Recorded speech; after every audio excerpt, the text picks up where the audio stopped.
हाय नमस्कार. आजची आपली रेसिपी आहे कळवंताची लोणचं. आता हे पावसाळ्याचे दिवस आहे, करवंत निघालेले आहे. हे मी अर्धा किलो करवंत घेतली आहे, 500 ग्राम, आणि काप करून घेतलेले. मी बिया नाही काढलेल्या आहे, बियानेच टेस्टी लागते हे लोणचं.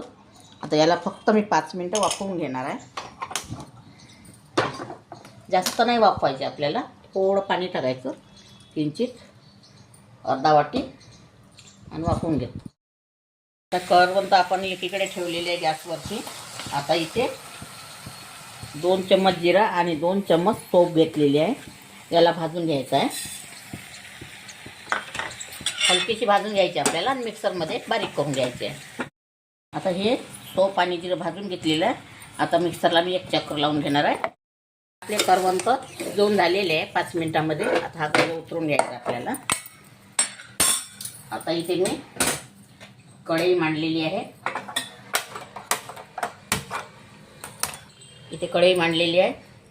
आता इथे या वाटीने एवढं तेल घेतलेलं आहे, हे बघा.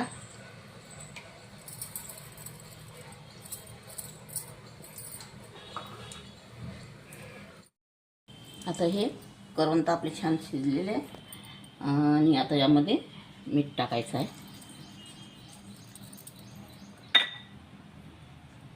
थोडं लाल मिरची पावडर घेतलेलं आहे, आणि हे जिरं सोप भाजलेलं, 2 चम्मच हळदी पावडर, 7 ते 8 लसूण कळ्या, आणि एक दालचिनीचा तुकडा टाकायचा यामध्ये, म्हणजे स्वाद छान येते आणि टिकून राहते. तेल आपलं गरम झालेलं आहे,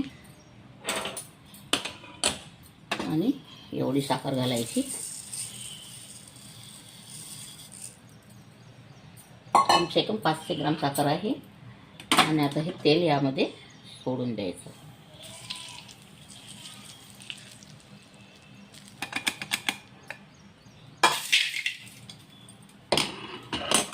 याला छान असं मिळवून घ्यायचं खालवर करून, आणि थोडा हिंग घालायचा. हिंगाने लोणचं, कोणत्याही लोणच्यामध्ये तुम्ही हिंग वापरा, लोणचं खूप छान टिकून राहते.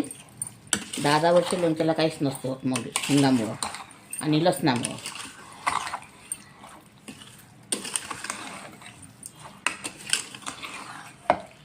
हे आपलं लोणचं आता मी थंड होऊ देणार आहे, आणि नंतर बरणीमध्ये भरणार आहे.